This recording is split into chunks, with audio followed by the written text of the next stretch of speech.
para que continuemos donde quedamos el martes pasado que tuvimos algunos problemas técnicos. Yo simplemente voy a revisar la parte B del ejercicio que habíamos comenzado a trabajar, que era el 24-17.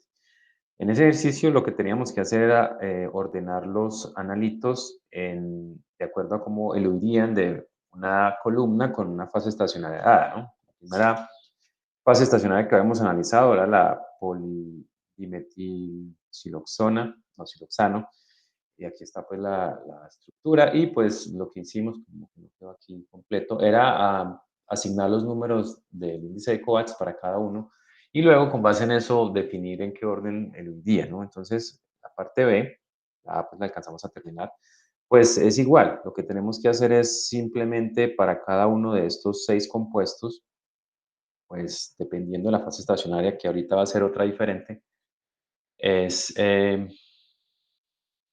hacer una valoración de los índices de Coates.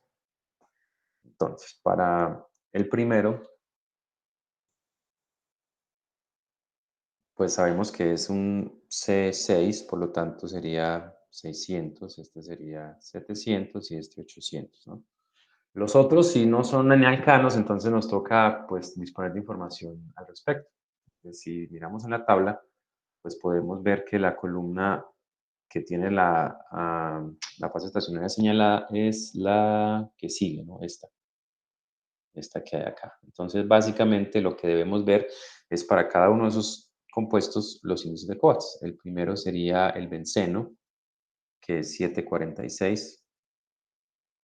El siguiente sería para el butanol, que es 733, de acuerdo a esa tabla. Y el último es de la 2-pentanona, que es 773. Entonces, si nos fijamos en esos índices de Coates, pues lo que sigue es simplemente ordenarlos de acuerdo am, al orden creciente de ese índice de Coates. El primero sería el C6, miren que es 600. Después seguiría el C7, ¿no? Que es 700. Luego seguiría el butanol, que es 733. Después la 2-pentanona. Y finalmente tendríamos, creo que el benceno tenía que estar antes, ¿no? 743, o sea que en lugar de esta 2-pentanona al benceno, ahora sí 2-pentanona. Luego tendríamos el C8. Y así está. Entonces, este sería el orden de elusión.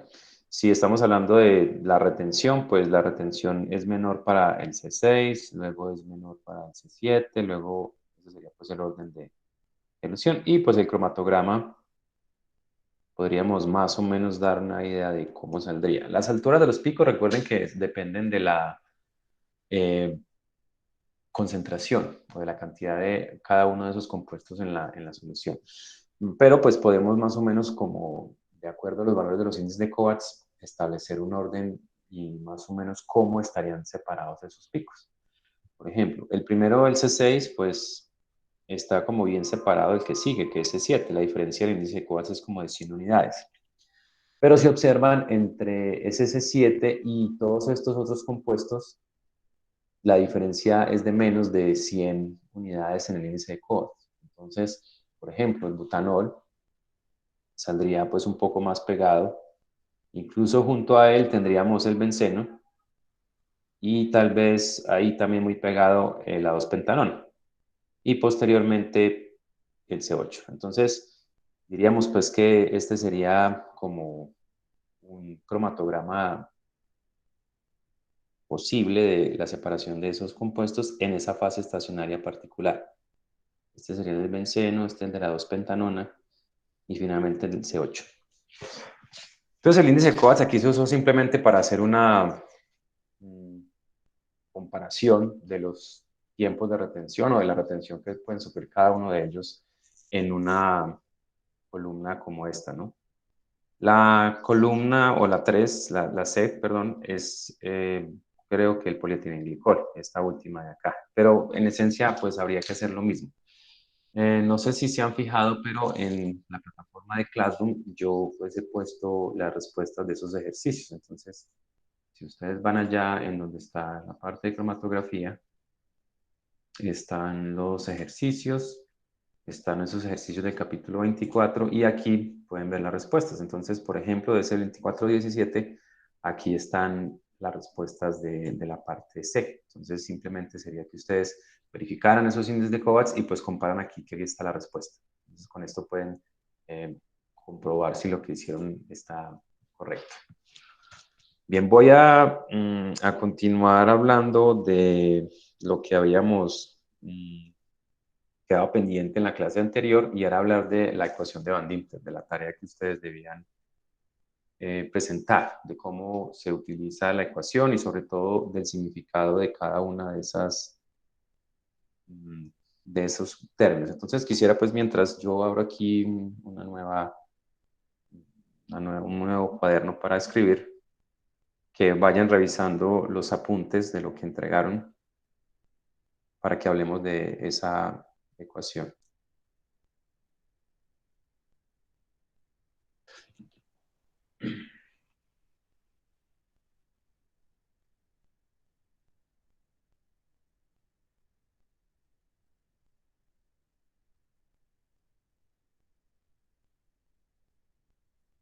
Bueno, la forma de la ecuación es una ecuación que tiene tres términos y relaciona h, que es la altura equivalente al plato teórico, con la velocidad de flujo. Bueno, este es b y este es c por la velocidad de flujo. Entonces, básicamente la tarea consistía en determinar a qué son iguales cada uno de esos constantes que están en la ecuación. Comencemos hablando del término a. De acuerdo a lo que consultaron, ¿qué es el término a en esa ecuación?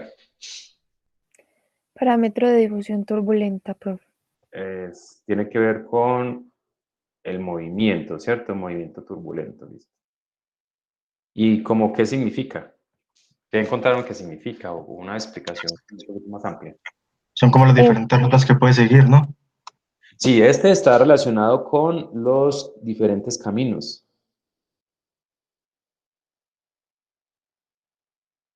Básicamente, si consideramos el nombre del que viene en inglés, que se llama eddy,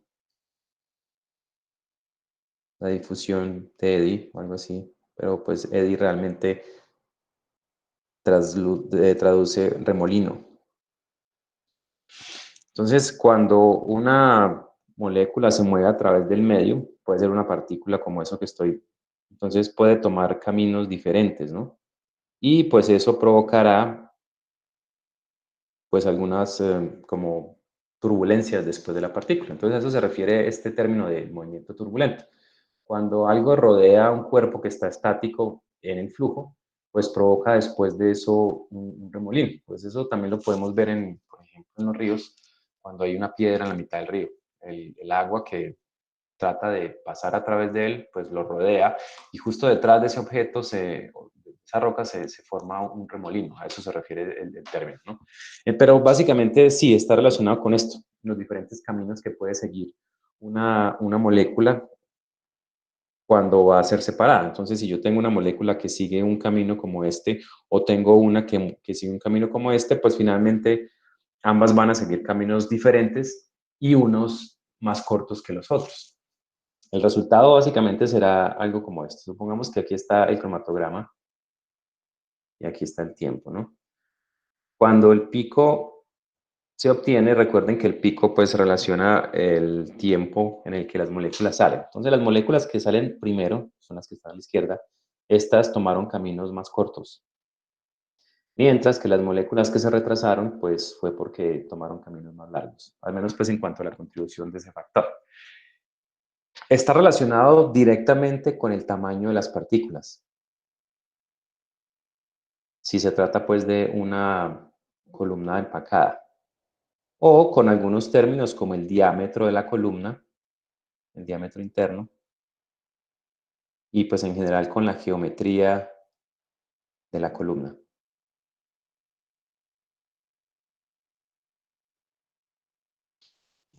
Ese término esencialmente está relacionado con ese diámetro interno o con el diámetro de las partículas. Digamos que hay algunas ecuaciones empíricas que permiten estimar el valor de ese factor de acuerdo al diámetro de la partícula. Es más, si hacemos un análisis dimensional, la altura pues es una longitud, entonces eso está como en milímetros, ¿no? Puede ser milímetros o centímetros o micras en algunos casos. Pero pues milímetros son unas unidades usuales para ese valor. Pueden ver que como son iguales y son tres términos que se suman, pues el término A también estará en unidades de longitud. ¿Sí? Las unidades de la velocidad de flujo normalmente se dan en unidades de longitud por tiempo. Entonces sería algo como esto, ¿no? Como cuántos milímetros por segundo se mueven dentro de la columna, ¿no? Está relacionado con el flujo. Entonces A, pueden ver que tiene las mismas unidades de H, ¿no? Están directamente relacionados, son iguales, ¿sí? Dimensionalmente deben ser también equivalentes. Entonces, el diámetro de la partícula normalmente se asocia con ese valor de A, ¿no? Del coeficiente que tiene que ver con el movimiento o la difusión de remolino. Bien, el siguiente término, B. ¿Qué encontraron que era B?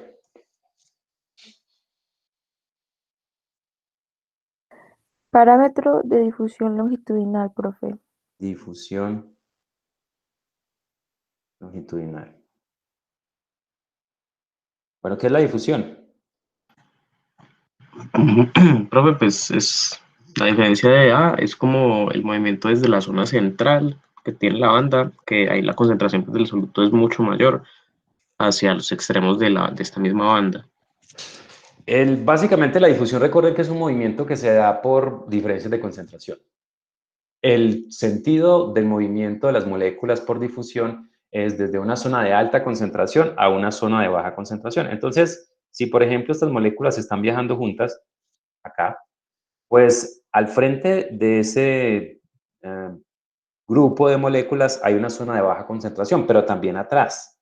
Entonces, algunas moléculas por difusión van a tratar de moverse tanto hacia adelante como hacia atrás.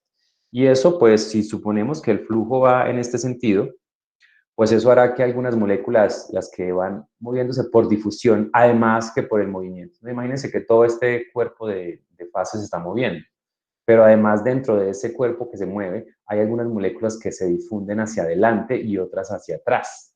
Por lo tanto, eso es lo que relaciona a la difusión longitudinal. Y pues, de hecho, también hará que algunas moléculas sean más rápidas, ¿cierto? Las que viajan más adelante. Por lo tanto, sus tiempos de retención son menores. Mientras que las moléculas que viajan un poco hacia atrás, pues están viajando más lento, ¿no? Recuerden, el resultado de ese movimiento es debido a la diferencia de concentración. Por eso es la difusión, ¿no? Entonces, estas tendrán tiempos de retención mayores. Por lo tanto, el efecto será similar al que habíamos analizado en el factor A. El ensanchamiento del pico será mayor entre mayor sea el efecto de esa difusión longitudinal. Si analizamos el factor B, en la ecuación está dividido por la velocidad de flujo. Eso significa que si este es grande, la contribución completa de todo esto pues va a ser pequeña, ¿no? Y pues si lo piensan desde el punto de vista físico tiene sentido que si esta velocidad es demasiado grande en comparación con esta pequeña velocidad de difusión, pues entonces la contribución al ensanchamiento del pico no será mayor. Por eso a velocidades pequeñas ocurre exactamente lo contrario. A velocidades pequeñas la difusión longitudinal es mayor. Porque pues en ese caso, si esta velocidad es pequeña, la velocidad de difusión pues va a ser considerablemente comparable con esa velocidad. Entonces, por eso cuando las velocidades de flujo son muy pequeñas, hay picos más anchos. Entonces, miremos esto, ¿no? En el anterior no había una relación directa entre el flujo y el efecto de ese factor por turbulencia o por los caminos diferentes que toman las partículas, porque eso no depende del flujo. Si es más alto, pues los caminos más cortos o los más largos seguirán siendo los mismos y en la misma proporción los tiempos serán mayores o menores en ambos casos. Por eso, si observan la ecuación de Van Mitter, no está dividiendo ni multiplicando por esa velocidad. Pero en el término o en el componente, en este término que contiene la velocidad de difusión longitudinal, sí lo está. Entonces, esa es la razón por la que velocidades muy pequeñas producen picos anchos, debido a la longitud, a la difusión. O sea, cuando el movimiento dentro de la columna de la fase móvil es muy lento, la difusión longitudinal tiene un efecto muy grande sobre el ancho del pico. Entonces, por eso, cuando se trabaja en cromatografía, deben evitarse flujos muy lentos. Habíamos dicho que cuando se disminuye el flujo, pues es evidente que el tiempo de retención aumenta, ¿no? Y habíamos dicho también eso, que cuando los tiempos de retención son muy grandes, pues hay un ensanchamiento del pico. El principal motivo es esto, la difusión longitudinal. Por eso es que en un cromatograma, los últimos picos a la derecha, después de 20, 30 minutos, salen mucho más anchos, debido a que las moléculas tienden a difundir a través de la fase estacionaria en direcciones hacia adelante del flujo y hacia atrás. Entonces eso hace que el ensanchamiento del pico sea un problema a velocidades de flujo pequeñas. Ahora, en términos C, ¿qué encontraron que era C? Pues yo encontré que la resistencia a la transferencia de masas, o pues que es la constante para el tiempo de equilibrio. Transferencia de masa, ¿no? O sea, tiene que ver con movimiento, ¿no? Para entender un poco más ese factor, voy a suponer que tengo dos fases. Esta es la fase estacionaria, puede ser un líquido, ¿no? Más fácil asociarlo con un equilibrio líquido-líquido.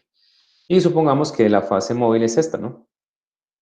Te recuerdan, la fase móvil se va pues moviendo hacia allá, ¿no? Esta sería la fase móvil y pues consideremos que se trata de líquidos y líquidos, ¿no? Pues aunque podemos hacer el mismo análisis con sólidos, pero es más fácil entenderlo de esta forma. Bueno, entonces vamos a seguir el rastro de una molécula que está, por ejemplo, en la fase móvil, ¿no? Recuerden que las muestras se inyectan en la fase móvil y luego, pues esa molécula, ¿qué tendría que hacer? Para que se establezca un equilibrio, esa molécula pues va a pasar a la fase estacionaria. Entonces, básicamente podemos observar que a ver, esto está muy pequeñito, que ese movimiento consta de dos partes. Una parte, aquí la voy a dejar en negro, en que la molécula tiene que moverse dentro de la misma fase móvil, tiene que moverse una distancia. Y luego la otra, en la que se mueve a través de la fase estacionaria. Entonces, cada una de esas dos trayectorias, pues, significa una resistencia al flujo, ¿no? O al movimiento. Entonces, el primero será un movimiento en la fase móvil. Y la segunda será ese movimiento, pero en la fase estacionaria. La resistencia a ese movimiento, pues, determinará qué tanto tarde esa molécula para ir de un punto a otro. Recuerden que finalmente esa molécula, cuando el equilibrio se establezca, esa molécula tiene que volver a la fase móvil. Y no estamos hablando de una sola molécula, sino de millones de moléculas, de moles de moléculas haciendo esto cada rato. Recuerden que el equilibrio se establecerá cuando hay un coeficiente de reparto, ¿no? Que relaciona la concentración de esa molécula en la fase estacionaria con la concentración de esa molécula en la fase móvil. Por lo tanto, el tiempo que tarde este equilibrio en establecerse dependerá básicamente de qué tan rápido se muevan las moléculas dentro de cada una de las dos fases. Por eso, el término C, en ocasiones, ustedes lo van a encontrar como la suma de dos. La contribución por la fase estacionaria y la contribución por la fase móvil. Entonces, algunas veces la ecuación de Van Dieter aparece simplemente como, en lugar de C, aparece C más CM, entre paréntesis, todo eso multiplicado por B. Y ese es el último término. Entonces, es el coeficiente de transferencia de masa en cada uno de los dos, es decir, en la fase móvil y en la fase estacionaria, el que determina qué tan rápido se mueven estas moléculas. Entonces, si el movimiento es muy lento, entonces el tiempo que tardan las moléculas en alcanzar el equilibrio es mayor, lo que implica que las moléculas se van a mover muy lento entre cada una de estas si los dos coeficientes, tanto en la fase estacionaria como en la móvil, son grandes. Y eso, pues, finalmente se traducirá en que el ancho del pico será mayor. Por eso, si notamos, pues, la forma en la que está relacionado matemáticamente ese factor con la velocidad de flujo, el término es multiplicándolo, ¿no? Significa que si este es menor, pues el coeficiente, pues el efecto será mucho mayor. Es decir, a menor velocidad, pues menor será el efecto de todo el término. Y este coeficiente, si es grande, tendrá un efecto en el ensanchamiento del pico. Bueno, porque yo les estoy hablando de H como si estuviera relacionado con esto, ¿no? Con el ancho del pico. Pero recuerden que H es la altura del plato teórico, que está relacionado, como habíamos visto, con la capacidad de la separación o la eficiencia de la separación.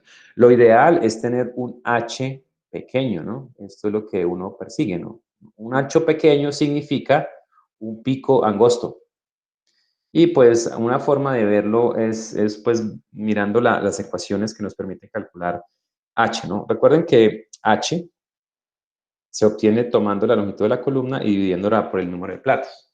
Y pues el número de platos se puede calcular dependiendo pues de la ecuación que usemos con esta ecuación. ¿Sí? Algo como eso. Entonces, si pues hacemos aquí algún tipo como de cambio de la variable, vemos que sería como L multiplicado por el ancho del pico al cuadrado, ¿cierto? Sobre 16 por el tiempo de retención al cuadrado. Entonces, esta es como la ecuación el ancho, perdón, de la altura del plato teórico.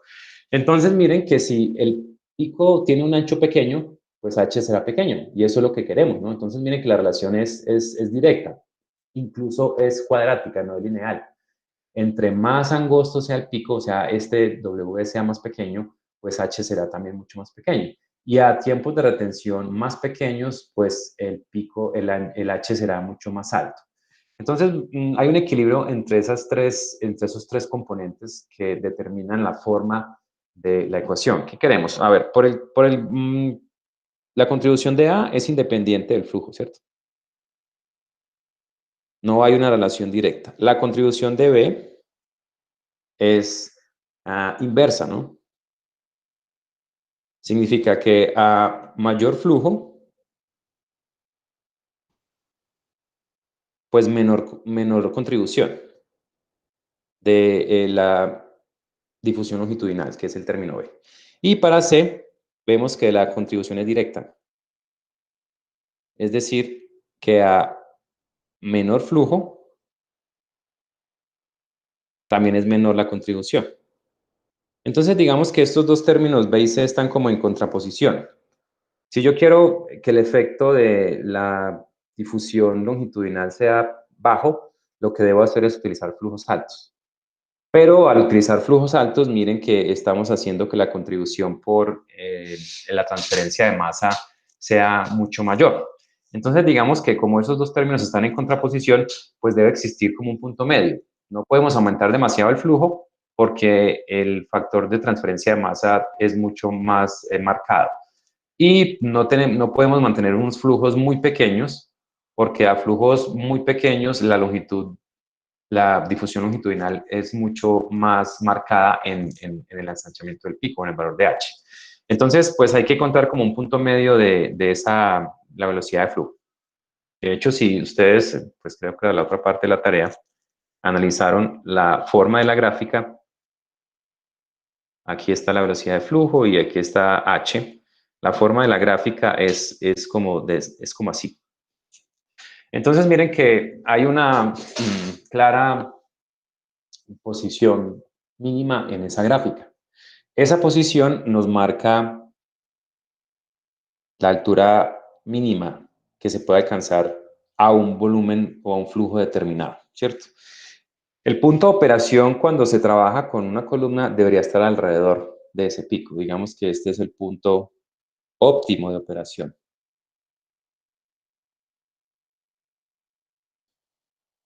Y aquí pues se ve que lo que acabamos de decir tiene sentido.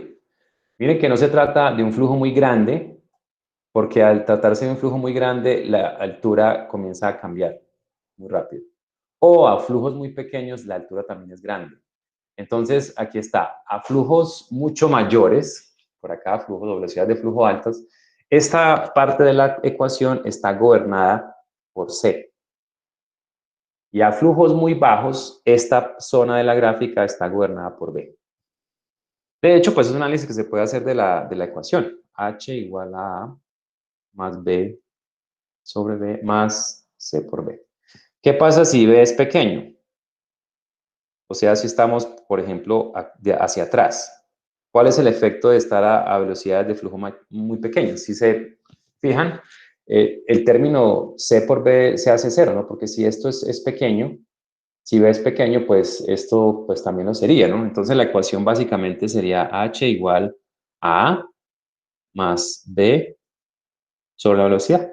Y esta sería la ecuación que gobernaría la parte de velocidades pequeñas, por acá a la izquierda. Lo mismo podríamos hacer para velocidades grandes, es decir, las velocidades que serían más grandes que esta, hacia allá. En este caso, miren que este término está dividiendo o está siendo dividido por la velocidad. Si la velocidad es grande, esto pues se hace muy pequeño, ¿no? Porque la velocidad está acá en el denominador. Entonces la ecuación en este caso sería h igual a A más C por B. Y entonces ahí tiene sentido lo que les acabo de decir. A velocidades altas, la ecuación sería esta y está dominada por C. Y a velocidades bajas, la ecuación sería esta y está dominada por el valor de B. Lo que sí es evidente es que el valor de A es constante. Y de hecho, pues como es una longitud, se suele representar como un valor de offset o de desplazamiento hacia arriba de la ecuación. Entonces, por eso es necesario conocer la columna para saber cuál es el punto óptimo de operación. De hecho, podemos calcular cuánto vale la velocidad que nos da ese punto mínimo. Si tenemos una función matemática, recuerden que una forma de encontrar un punto máximo o un punto mínimo es derivando. Recuerden que una función matemática, la derivada, que es la pendiente de una recta tangente en ese punto, pues la pendiente vale cero, ¿no? Ya sea en un máximo o en un mínimo, la pendiente vale cero. Entonces, en este caso particular, tenemos que la forma de la función es esta. Por lo tanto, si derivamos e igualamos a cero, podemos encontrar el valor del punto mínimo, ¿no? En este caso, la relación es entre h y b.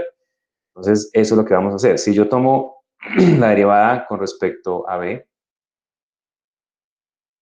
de la función, ¿no? Que es a más b sobre b más c por b. Y lo igualo a cero y despejo la velocidad b. ¿Cuál es la derivada de a? Si la variable es v. ¿Cuánto es la derivada de este primer término? Porque recuerden que la derivada de una suma, pues es la suma de las derivadas. La derivada de a con respecto a b, ¿cuánto es? ¿Qué pasó con esos 4 cursos de matemáticas que tomaron para llegar al día de hoy? Recuerden, la variable de derivación es b. Para b, a es una constante, o sea que vale 0, más. Derivada de b sobre b. Recuerden que eso sería como b. La derivada de esto es menos 1 por b a la menos 1 menos 1, ¿no? O sea que sería, bueno, la b es una constante, aquí está. O sea que eso sería menos b por b a la menos 2, o sea, sobre b cuadrado. Y la derivada de c por b, ¿cuánto vale? Y aquí sí me voy a quedar hasta que alguien me diga, porque esa sí es de las básicas. Sí, ¿Cuánto vale? sí. C, listo. Entonces, tenemos que la derivada de h con respecto a la velocidad es menos b sobre b cuadrado más c, ¿no?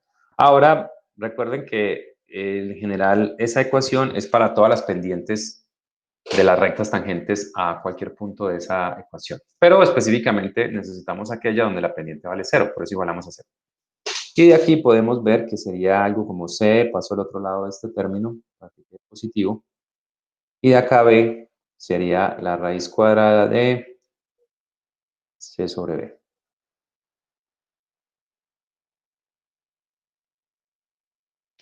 Entonces, el punto más bajo de la ecuación sería la raíz cuadrada de C sobre B. Esta velocidad se presenta en la raíz cuadrada de C sobre B. Y pues tiene sentido, ¿no? Entonces miremos el punto más bajo que está relacionado con, y lo voy a escribir aquí grande, raíz cuadrada de C sobre B. Y abajo pues está como se tuvo eso. Recuerden, C está relacionado con la transferencia de masa. Y B está relacionado con la difusión longitudinal. Por lo tanto, usando pues esa ecuación, yo puedo calcular cuál es la velocidad. No es la velocidad mínima, sino la velocidad que produce la altura mínima. Es decir, al flujo que yo debo operar mi columna para que la eficiencia, la separación, sea la mayor que se puede obtener en esa columna. Entonces, hay algunos autores que han desarrollado ecuaciones empíricas en las que yo puedo, a partir de cosas como, a ver, yo ya les voy a mostrar, pero básicamente yo puedo estimar A, B y C. Se pueden hacer unas estimaciones. Porque determinarlos de la ecuación de Van Dimter implica mucho trabajo. Lo que habría que hacer sería medir varias alturas a diferentes flujos y hacer la gráfica. Y eso no es tan sencillo y toma tiempo, ¿no? Pero yo puedo obtener algunas estimaciones de la forma en la que esos factores están relacionados con cosas como qué. Como por ejemplo las viscosidades, densidades, tanto de la fase móvil como la estacionaria. Por ejemplo, coeficientes de transferencia de masa que dependerán básicamente del soluto. Entonces, por medio de ecuaciones, algunas veces empíricas, se pueden establecer esas relaciones. Voy a ver si puedo encontrar una relación de esas para mostrarles más o menos a qué me refiero.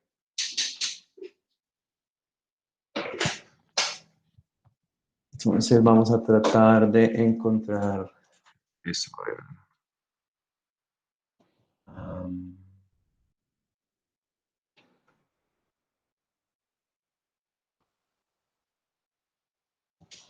Aquí, pues, lo que estoy haciendo es buscando eso, ¿sí?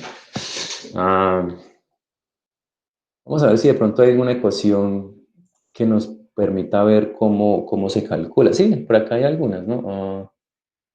Sí, esta, por ejemplo.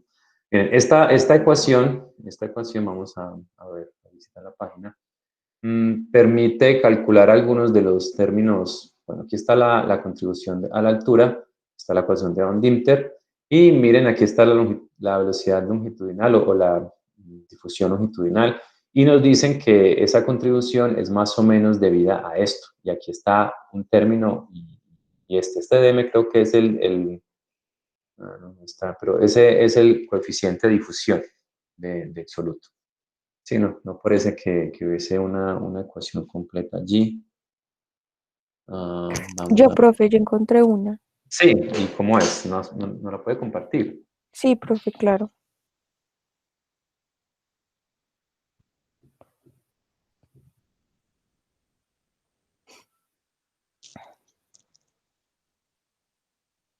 Bueno, voy a parar la presentación para permitir que nos muestre la ecuación.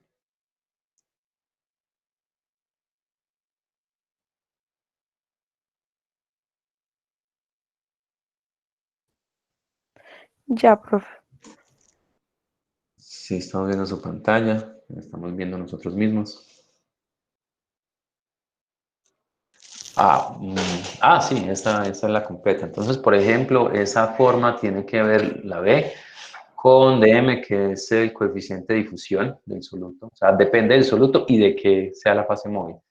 Y también depende de cosas como la porosidad, ¿sí? Porque depende del espacio que haya internamente entre las columnas. Entonces, con ecuaciones como estas, yo podría determinar el H, porque acabamos de ver que el H mínimo es la raíz cuadrada de C sobre sobre B. Entonces, con ecuaciones de este tipo, pues eso sí me tocaría ir y buscar las constantes físicas para cada uno de esos.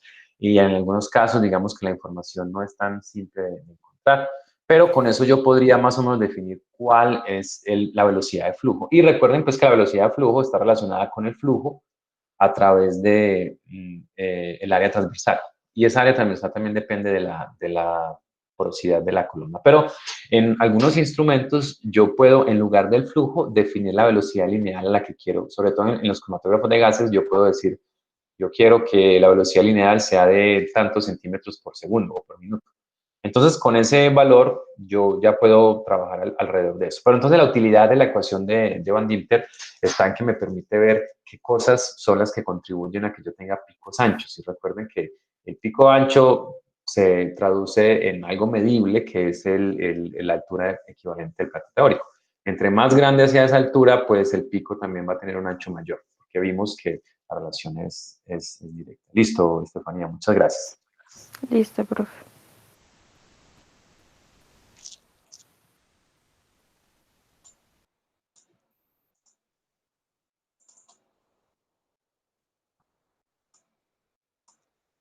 Bueno, entonces sí, yo puedo a partir de estimaciones de parámetros físicos como los que mostraba Estefanía, calcular el valor de A, B y C. El A pues está casi que directamente relacionado con el diámetro de las partículas. Bien, entonces esa es la utilidad de la ecuación de Van Dilter y pues el estudio de esa ecuación es para optimizar las corridas cromatográficas. Bien, vamos a trabajar sobre una aplicación, creo que uno de los ejercicios que no habíamos alcanzado a terminar, hicimos el 24-17, sí, el 24-27, que fue pues el ejercicio que yo les dije que necesitábamos disponer de esta grafiquita.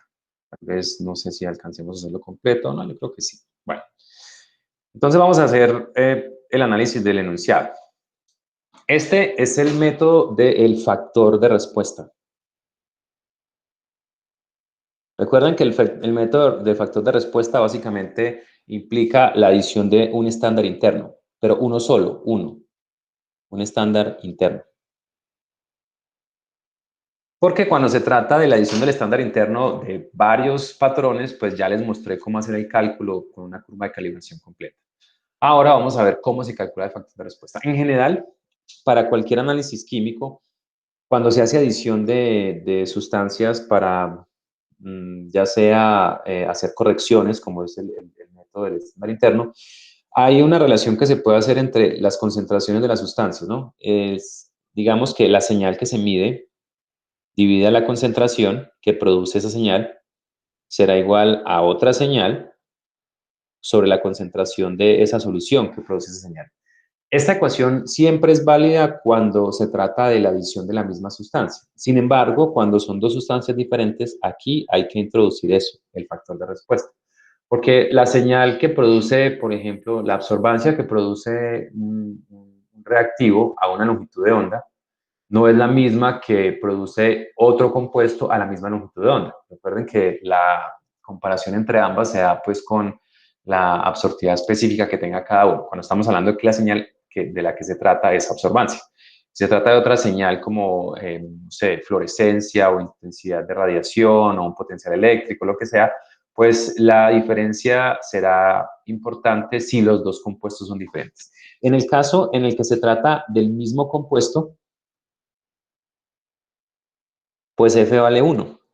El factor de respuesta vale 1. Y pues eso es lo que nos lleva a hacer cosas como esta. Creo que esta ecuación ustedes ya la han usado. Por ejemplo, la absorbancia del patrón 1 sobre su concentración es igual a la absorbancia del 2 sobre su concentración. Y pues en ese caso no se pone nada acá, simplemente vale 1. Porque es que se trata del mismo compuesto, simplemente en dos soluciones de diferente concentración. Pero cuando se trata de dos compuestos diferentes, el factor no vale 1, porque la sensibilidad o la respuesta que tiene cada uno de esos compuestos ante el método o la señal que se está midiendo es diferente. Se trata, por ejemplo, de un detector de captura de electrones. Recuerden que ese detector necesita la presencia de halógenos en el compuesto. Si yo tengo un compuesto que tiene un halógeno y otro que tiene otro, pero los dos halógenos son diferentes, pues la electronegatividad de los dos lo será. Y si esas dos electronegatividades son diferentes, la forma en la que se produce la señal para la misma concentración del compuesto no es la misma, porque, por ejemplo, uno de los dos puede capturar una mayor cantidad de electrones, que recuerden que se generan en la ionización del argón que se utiliza como gas de arrastre. Entonces, lo que quiero pues mostrarles es que la forma en la que responde un detector determinado ante diferentes analitos es también distinta. Y eso pues es lo que analizaremos acá en esta relación. Entonces, básicamente, podríamos decir que la ecuación sería como, para cromatografía específicamente, será o por áreas o por alturas. Recuerden que vimos que se cuantifica por ambas. Entonces, sería como el área, digamos, de la sustancia desconocida, llamémosla así, sobre la concentración. Bueno, digamos, no llamemos la solución desconocida, vamos a llamarla el analito. O el soluto, ¿no? Digamos que es el soluto. El área del soluto sobre su concentración será igual al factor de respuesta multiplicado por el área del estándar interno sobre la concentración del estándar interno. Entonces, esta ecuación es la ecuación que nos va a permitir hacer todos los cálculos. ¿Qué nos permite hallar esa concentración? Por ejemplo, si conocemos el factor de respuesta y tenemos el área del estándar interno y su concentración y medimos el área del pico del analito, o del soluto aquí, pues se puede calcular la concentración desconocida. Pero eso implica que debemos conocer primero el factor de respuesta. Este ejercicio está desarrollado de tal forma que primero vamos a calcular el factor de respuesta a partir de todo lo demás conocido. Y luego vamos a usar la ecuación con el factor de respuesta conocido para calcular una concentración desconocida. Ese es el propósito del ejercicio. Entonces, en la parte A, por ejemplo, nos están diciendo, cuando una solución que contiene una masa de pentanol, dan la masa molar, y otra masa de 2,3 dimetilbutanol, en 10 mililitros se separó, ¿cierto? Los picos de las áreas de uno al otro son de 0.913 a 1. Aquí es necesario primero identificar quién es el analito y quién es el estándar interno. Entonces, acá nos están diciendo que el pentanol es el estándar interno. Y por otro lado, esta sustancia será nuestro soluto o nuestro analito. Vamos a llamarlo analito mejor. Listo. Entonces, vamos a decir que ese, que es el analito, es 2,3 dimetil, etcétera, ¿no? Y el estándar interno es el pentanol. Entonces, con los datos que nos están dando, podemos calcular la concentración de cada uno. Por ejemplo, la concentración de soluto. Tenemos que el soluto es el 2,3 dimetil-2-butanol y nos dicen que de ese se está pesando una masa de 237 miligramos y que eso se llevó hasta un volumen de 10 mililitros. Y la masa molar de ese compuesto es de 107,17 gramos por una mol. Entonces, de esa forma podemos calcular la concentración en moles, ¿no? Pues algunos estarán pensando que hay que pasar eso a litros y los mililitros y los miligramos a gramos, pero pues lo más práctico es ver que el prefijo mili es simplemente un número que es 10 a la menos 3 y está en ambos, ¿no? Entonces ahí no necesitamos hacer ninguna conversión de unidades. De una vez esto nos va a dar moles o gramos, sí, moles por litro, ¿no? ¿Cuántas moles por litro?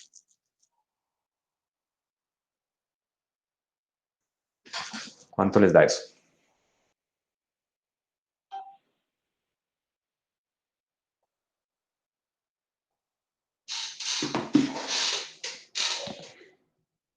¿Qué pasó con las calculadoras?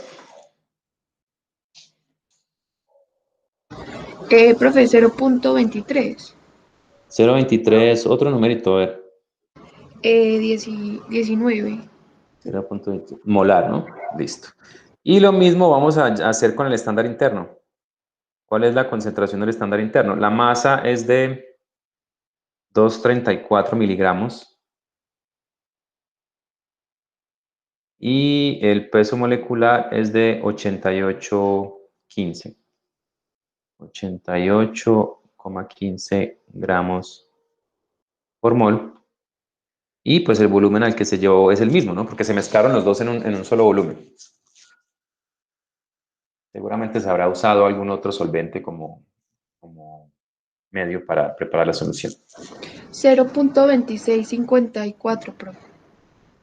0,2654 molar. Listo.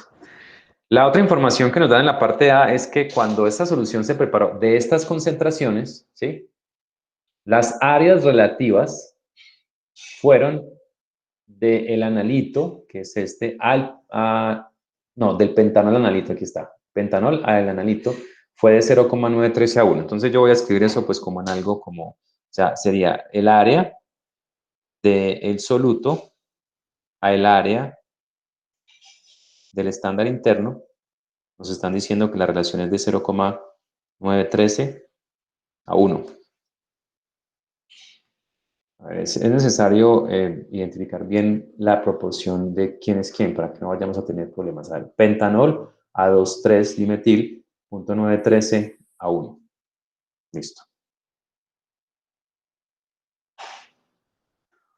Bueno, entonces significa que el área del S sobre el área del estándar interno, esto sería 0,913 a 1, ¿no? Esta es la forma pues, de interpretar eso, ¿no?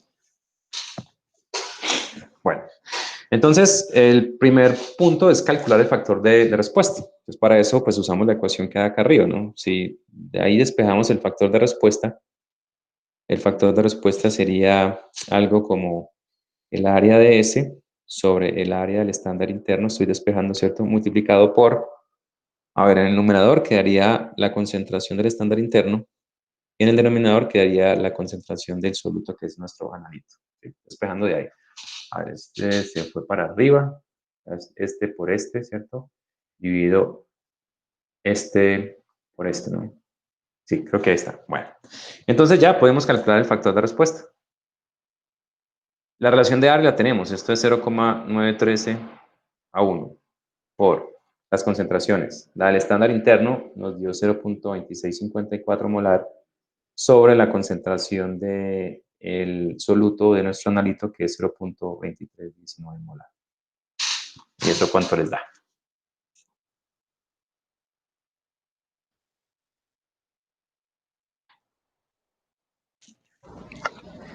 $1.0471. Bueno, entonces ese es el factor de respuesta. Por lo tanto, cualquier relación sería algo como esto. El área del soluto sobre la concentración de cualquier soluto que produzca esa área, ¿no? Será igual a 1,0471 multiplicado por el área del estándar interno sobre la concentración del estándar interno. Entonces, esta ecuación es particular para este sistema, es decir, para el sistema pentanol con el 2,3-dimetil, ¿cuál es el nombre completo? 2-butanol.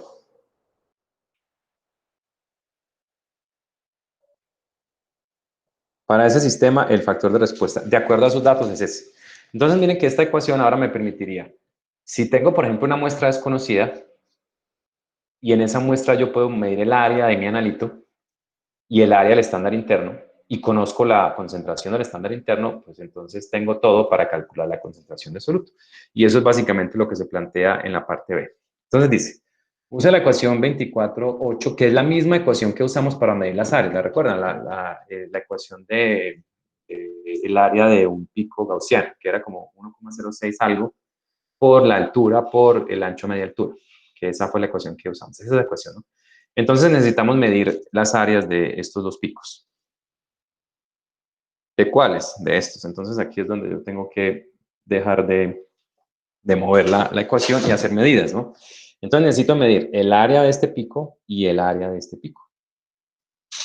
¿Sí? Entonces, pues yo lo voy a hacer simplemente en unidades de lo que tenga acá. No voy a hacer la equivalencia en tiempo y en señal, porque pues realmente lo que necesitamos es un cociente. O sea que lo que podemos hacer es dividir un área entre la otra. Entonces no necesitamos hacer pues como una conversión a unidades para que nos dé lo mismo, porque puede ser que cada uno de nosotros tenga una área diferente, pero el cociente de las áreas debe ser el mismo. Entonces, lo que yo estoy buscando en este momento es la ecuación. ¿Alguien la tiene por ahí? La ecuación A ver si esta fue la ecuación que usamos. Ejemplo, aquí está. Bueno, aquí está. La ecuación que usamos la vez pasada es esta, ¿no? Esta. Pues aquí la voy a copiar. Copiar sería área igual a 1,064 por la altura por el ancho de media altura. Esa es la ecuación que necesitamos. Esa fue la que usamos la vez pasada. Pero entonces, ¿qué voy a hacer yo? Esta es la ecuación. Aquí la veo.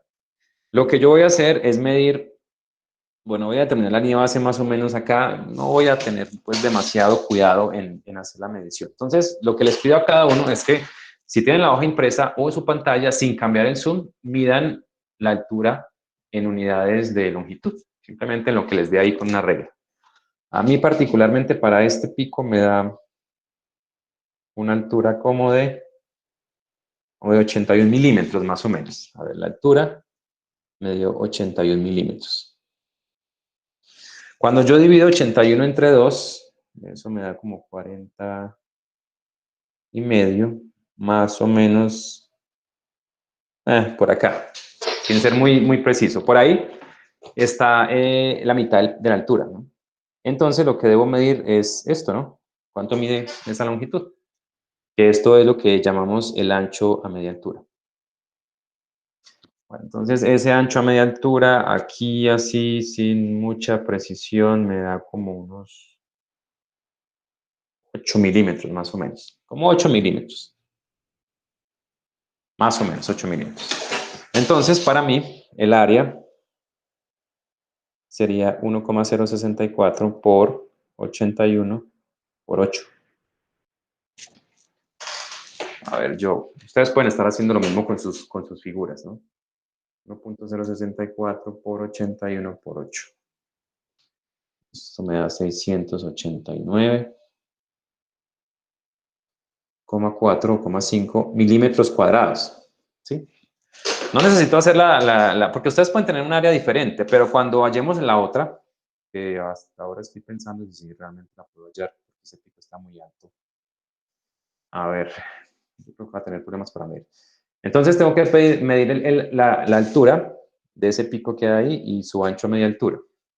A ver, me va a tocar hacer una medida hasta donde alcance y luego el resto. A ver, por acá voy a marcar,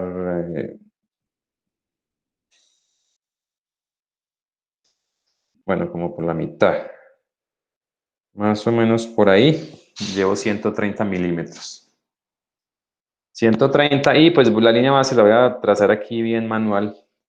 Eran 130 milímetros más 25, o sea, 155 milímetros más o menos. La altura me dio 155 milímetros. 155 dividido 2, 77,5.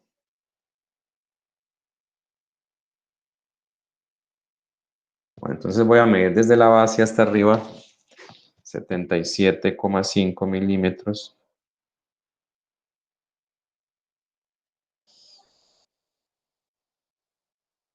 Más o menos por ahí, es la mitad. Y aquí voy a trazar el ancho a media altura. Entonces, en este punto, el ancho a media altura a mí me va a dar, voy a ver, más o menos unos 4 milímetros. Y de allí, pues calculo el área, ¿no? El área de este pico será 1,064 por 155 por 4.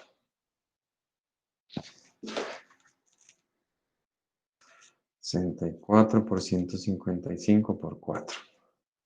Esto me da 659,7 milímetros cuadrados.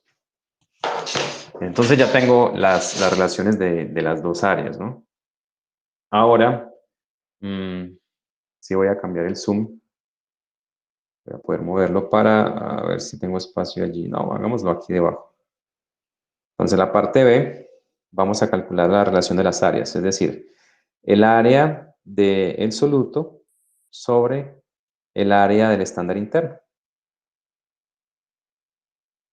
Entonces, el área del soluto, que era el dimetil es 659,7 milímetros cuadrados. Y el área del otro es 689,5 milímetros cuadrados. Entonces les decía que ustedes pudieron haber obtenido valores diferentes, pero la relación, si lo hicimos más o menos bien, debería dar lo mismo, ¿no? Y eso nos da 0,9568. Voy a dejarlo ahí. Listo. Entonces ahí tengo la relación de áreas. No sé si alguien lo hizo y le dio un valor diferente o parecido. ¿Alguien lo hizo? Profe, yo estoy haciendo lo del el área del 1 pentanol, me falta el otro. Listo. Pero pues la idea es que ya la forma de hacerlo se las mostré. Voy a copiar la ecuación que era del factor de respuesta, era 1.0471. Entonces la ecuación, que creo que la vamos a usar en la parte C, es que el área del estándar sobre la concentración de, bueno, el soluto es 1,0497. A ver, mientras terminan allá, 71. 71 por el área del estándar interno sobre la concentración del estándar interno. Bueno, entonces en la parte C nos dicen que la concentración del estándar interno en una solución desconocida o en esa solución desconocida fue de 97,3 milimolar. Entonces, para la parte C nos están diciendo, bueno, ¿qué pasa cuando la concentración del estándar interno es de 93,7 milimolar? Entonces nos piden hallar la concentración de S en la muestra.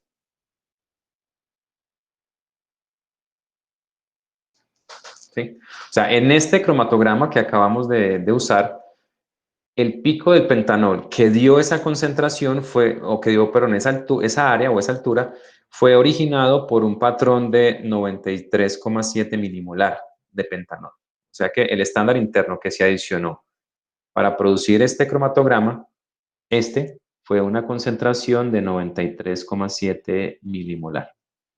Entonces, con base en el factor de respuesta que conocemos y en la concentración que nos acaban de dar, pues vamos a calcular la concentración del soluto. La concentración del soluto acá sería como, a ver, sería el área del estándar sobre el área del estándar interno, el soluto sobre el área del estándar interno, multiplicado por la concentración del estándar interno y dividido el factor de respuesta. Entonces sería pues despejando aquí ese, ¿no? Sí, a ver, ese pasa acá, este por este y estos dos quedan en el denominador. Sí, ahí están en el denominador. La concentración de ese sería... Ya verificamos las áreas, ¿o no? Bueno, Sí, entonces, profe, un momentico. bueno, entonces yo voy a usar esta relación que tengo acá, ¿no? La relación de áreas. Miren que aquí apareció la relación de áreas y la relación de áreas la tengo acá. Esta relación es esta. Entonces yo ahí en donde está el cociente de áreas voy a poner 0,9568 porque es la relación de áreas que a mí me dio por concentración del analito, 93,7 milimolar, sobre el factor de respuesta que hallamos en la primera parte.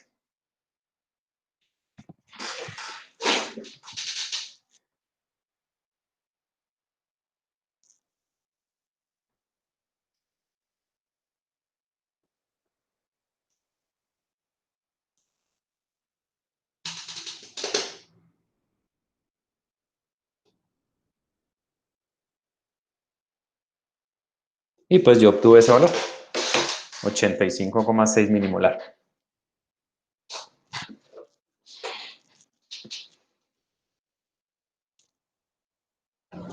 Profe, a mí me dio muy diferente. ¿Cuánto muy diferente? Me dio, dizque, la relación entre las áreas 3.5729. 3.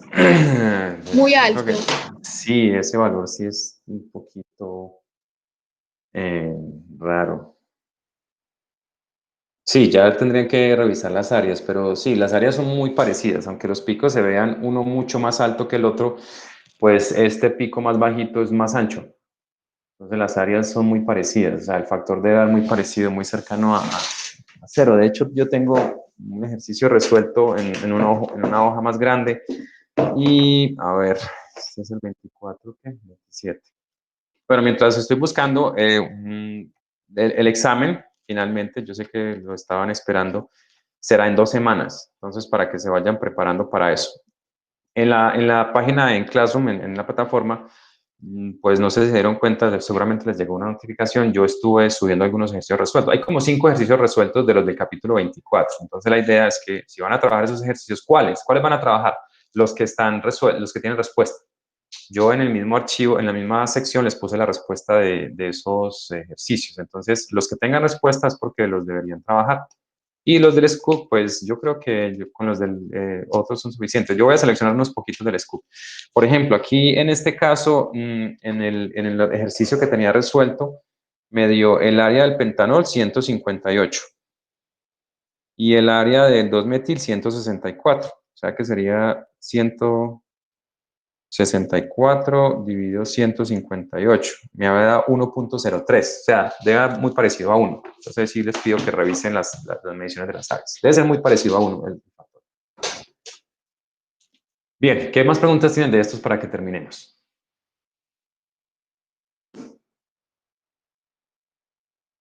Bueno, entonces, ya saben, en 2 semanas, el viernes tendremos no, el viernes no, sería como el martes.